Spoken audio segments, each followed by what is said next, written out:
Think, if you will, about a physical ritual that you do at church that an outside observer might be confused by. For example, my church practices baptism, and a person will declare their faith in Jesus and then be laid backwards and dunked into a pool of water and then be lifted out again. I love attending baptism services, and I often get chills when I watch this ritual, which is a physical representation of a person dying to their old self and way of life and being raised with Christ.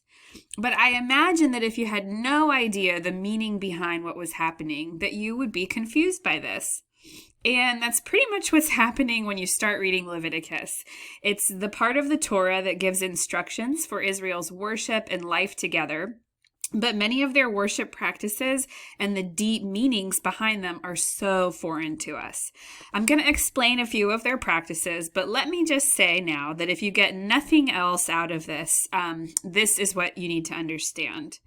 Leviticus is focused on holiness. It's concerned with how the people are to live when a holy God dwells among them.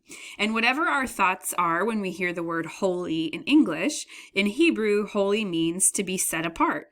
The Lord is the only being that is completely set apart in who he is. But Israel will have to become holy or set apart in order to live with and reflect their God. So being holy or set apart has to do with reflecting Yahweh's character in every aspect of their life, in their systems, in their institutions and practices. It has to do with the specifics of the animal sacrifices they offer in the tabernacle. It has to do with rules about planting crops, breeding animals, sexual relationships, and justice. Instructions about all of these things are mixed together in Leviticus because all of these disparate things are ways of living that reflect the ethical character of a holy God. Leviticus is sort of like the ancient Israelite version of the Life Together covenant.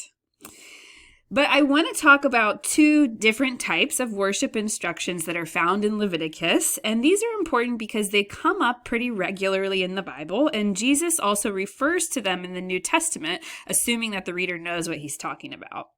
These are the idea of animal sacrifices or offerings, and then the concepts of being clean and unclean.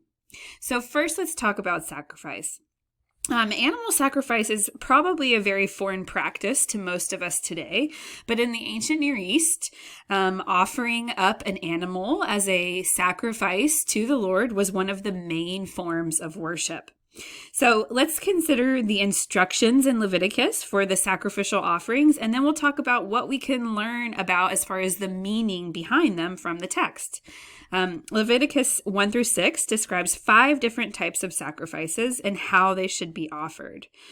One is the burnt offering or the whole burnt offering. And with this sacrifice, the worshiper brings an animal from their flock, and the entire animal is burned up as a dedication to the Lord. No one eats any part of the animal. When you make an offering like this, you're giving up something wholly and completely to God as an act of total commitment. The second type of offering is not actually an animal offering. It's the grain offering. And it's interesting, the word for this sacrifice in Hebrew is actually mincha, and that translated means gift. The best part of the grain offering, and this is grain that someone would bring from their home, right, from their community, grain that has been processed down to flour, and they would bring it. It also mentions oil, and the best part of the grain offering in this case is offered up as an offering to the Lord. But in this case, the priests also share in the offering and they eat some of it. So part of this offering is completely dedicated to the Lord, and part is providing food for the priests who are helping enact these offerings. The third offering is called the offering of well-being, or the fellowship offering. This is the one described in Leviticus 3.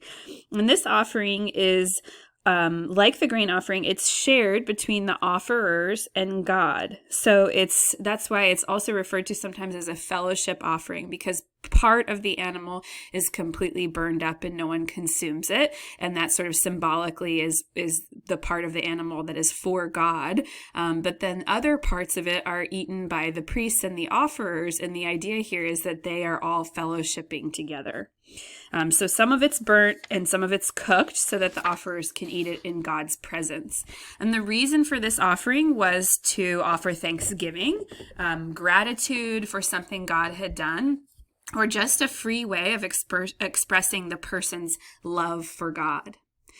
So let's notice some things about these first 3 offerings, which are going to be different from the next 2 that you read about in Leviticus.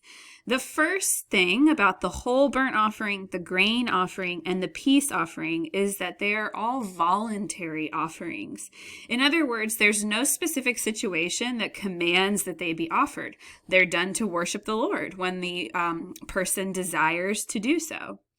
And then another thing to notice about these offerings is this repetitive language about bringing or presenting the offering. So the Hebrew word that's translated bring or present, as in Leviticus 2:1, where it says when anyone presents a grain offering, the word is karav, and it's super interesting because it means literally to bring near or to draw near.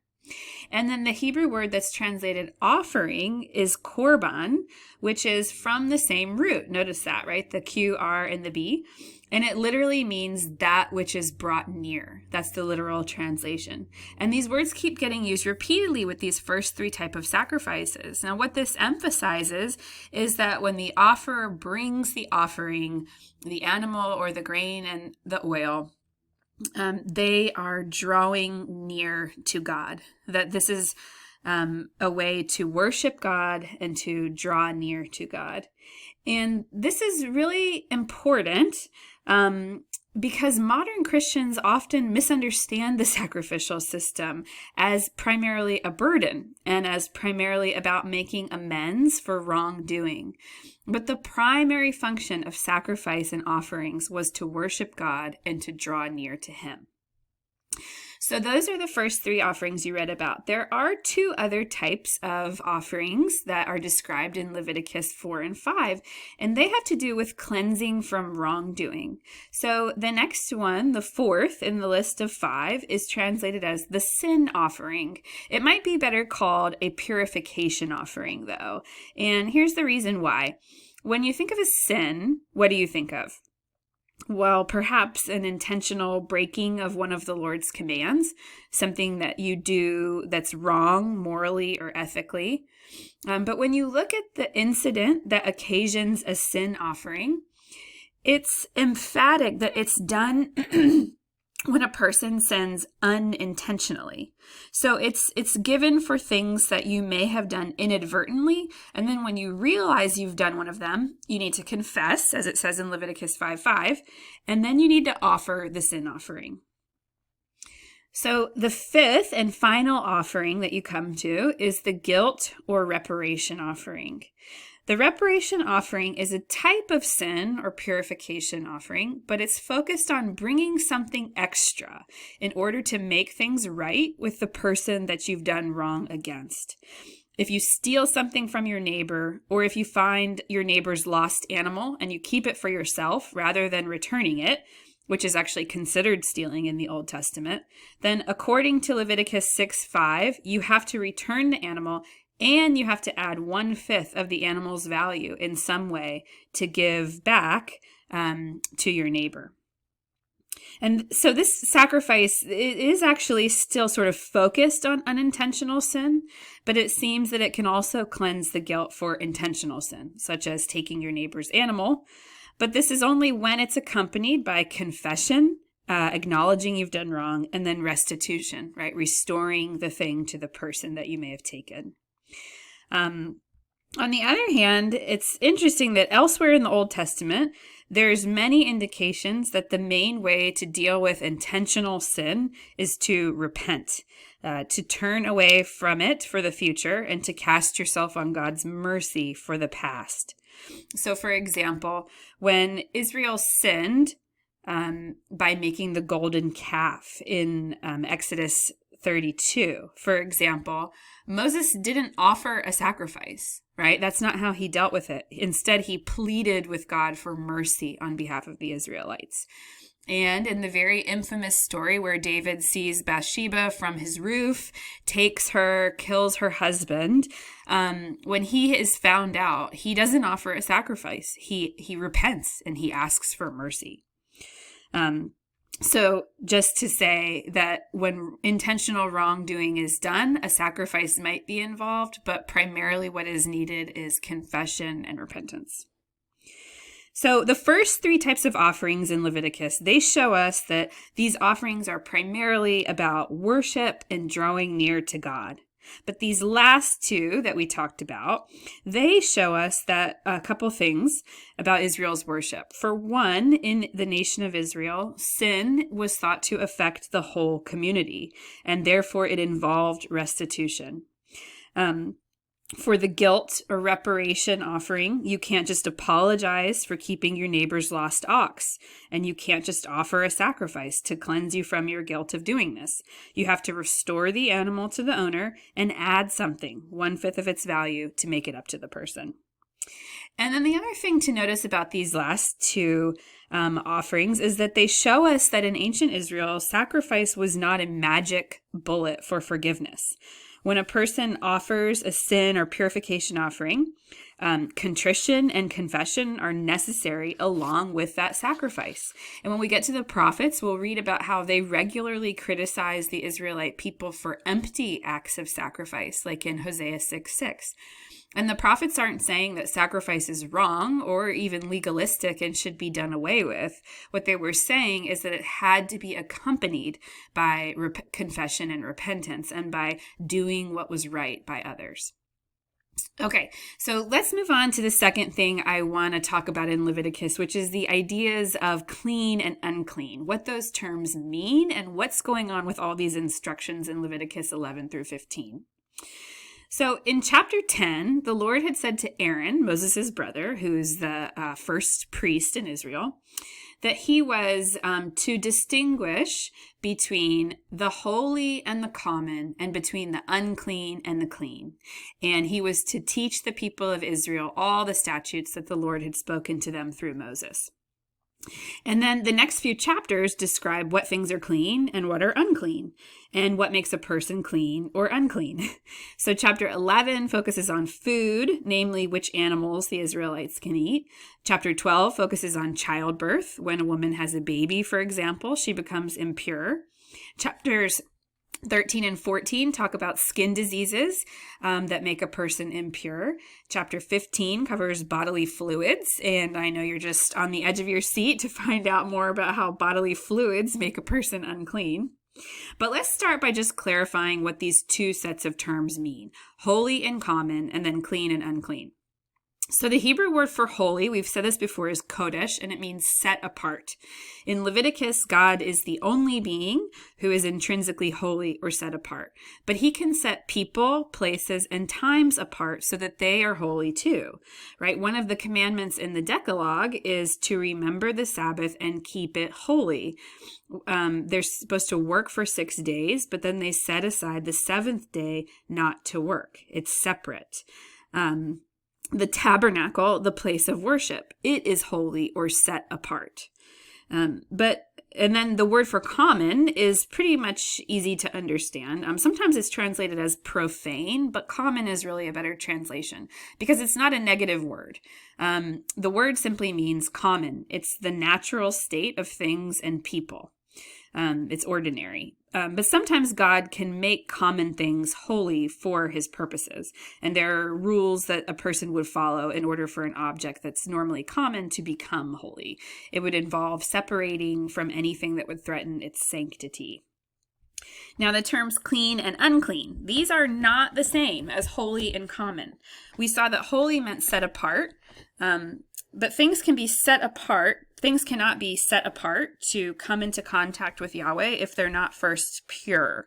So to be pure means to be qualified to enter the sacred area of the courtyard of the tabernacle, which is where they would worship the Lord. Or if you were a priest, you would have to be pure in order to actually go inside the tent of the tabernacle and touch the sacred objects. To be impure just means that you're not in a state where you're qualified to enter the courtyard of the tabernacle, or the tabernacle itself, because these are set apart spaces. So if you're unclean, so pure and impure and clean and unclean, those are synonyms. So if you're impure or you're unclean and you're at home, that's fine. There's nothing wrong, but you can't then enter the sanctuary area unless you become clean or pure.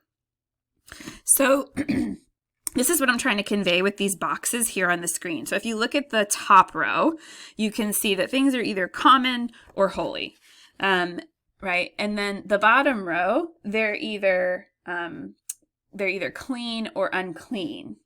And common things, they line up with clean or unclean both, because common things can be either. They can be clean or unclean. But notice that the holy box there on the top, it never touches the unclean box, right? If an unclean object comes into contact with a holy object, then the holy object is defiled and it loses its holy status. It becomes then both common and unclean. So to restore it to its holy status, it would have to be purified. But it's still common. So then it would need to be made holy again, rededicated or re-sanctified. So what makes a pure person impure or unclean? There's two different types of impurity or uncleanness. These are moral impurity and ritual impurity. Moral impurity is caused by committing sins, transgressions against the Lord. But Leviticus 11 through 15 is focused on ritual uncleanness or impurity. These are things that are not sin. Many of them are necessary for life. For example, when a woman has a baby, she's unclean. There's no wrongdoing there. On the contrary, it's essential behavior. I mean, to have people, you have to have childbirth. So what is the reasoning behind what makes certain animals, for example, clean or unclean? Or what makes people in states of clean or unclean? Well, Leviticus is kind of frustrating because it doesn't actually give an outright explicit reason. And there's lots of reasons that have been suggested, but the most compelling one to me is that it's about the need to keep different spheres or realms distinct. So it has to do with preserving the separate ordered spaces that God created in creation. And this makes a lot of sense about which animals are off limits or unclean for Israelites. So the constraints are on eating animals that live between two different spheres, if you think of the spheres as air, land, and water. And there's constraints on animals that have defining features of members of another sphere or that lack definitive features. So for example, Leviticus 11:20, it says that all winged insects that walk upon all fours are detestable to you. And that's what's happening here. It has wings, so it belongs to the air, but it has 4 legs, which suggests that it belongs to the land. So it's sort of a mixed up animal that doesn't fit into either sphere. And then when we move on to the chapters on behaviors and skin and bodily fluids, the concept of separating different realms continues, and there seem to be some meaningful symbolisms behind these separations. 2 of the major symbolisms, between what's clean and unclean, seem to be, first, to signify the distance between Yahweh, the God of life, and then death. And then second, to signify the distance between Yahweh and sex. And I'll explain why they would need to do that in a minute. The first separation was very important, though, because it distinguishes Yahweh, the God of the Israelites, from the Canaanite gods, who were gods that could die or gods that were very closely involved in death. Yahweh is the living God, and this concept is actually unique in the ancient Near Eastern world. And so there are guidelines set up to safeguard this understanding. Like, for example, in Leviticus 5:2, a person who has come into contact with a corpse, a dead body, they cannot immediately enter the sanctuary. And then relatedly, the rules, they can also be a sign about the difference between life and death. So you read in Leviticus 15:19 that when a woman has a discharge of blood, she's unclean for 7 days, and so is anything she touches. Well, this is because possibly menstruation involves blood, so it looks like a sign of death, but it's actually a sign that a woman could conceive new life. So there's something mysterious about it where life and death aren't completely separated. There's also this enigmatic law that's on the screen from the Torah, and it's mentioned 3 different times in Exodus and Deuteronomy, and it says, "You shall not boil a kid in its mother's milk." And this is talking about a baby goat, which is called a kid, not a human child.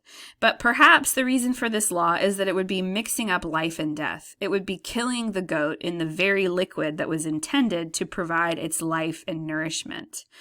And some modern Jewish people still observe this rule, actually, in a symbolic way by separating meat from milk products at a meal.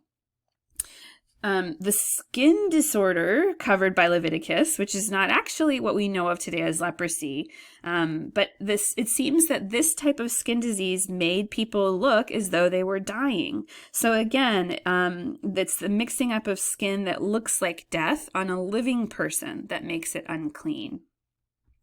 So the second symbolism I mentioned was distancing Yahweh from sex. And the reason that this would have been important in ancient Israel is because many ancient Near Eastern gods were actually involved in sex. They had sex with each other. They were thought to actually have sex with temple prostitutes.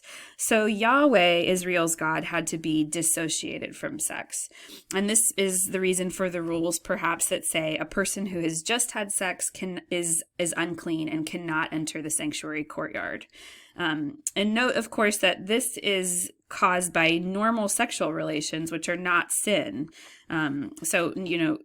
Sexual relations are necessary if humans are going to fulfill God's creation command to be fruitful and multiply. So it's not a case of moral wrongdoing. It's a case of distancing Yahweh from sex. But the second type of impurity or uncleanness that we mentioned was the moral impurity or uncleanness. And there are plenty of instructions in Leviticus for Israel to be morally pure, to be a community that reflects the character of God. And these are the sort of things that you read about in Leviticus 19, for example, when we read the commandment that Jesus considered to be one of the 2 greatest commandments of the Torah. You shall love your neighbor as yourself. So let's summarize. The point is that in Leviticus, the concern with proper offerings and sacrifices, of maintaining ritual purity before going to the tabernacle, and maintaining moral purity, through and through, this book is concerned with giving Israelites instructions as to how to be holy, so that they can live in right relationships with Yahweh and with others, and carry Yahweh's life-giving presence into the world.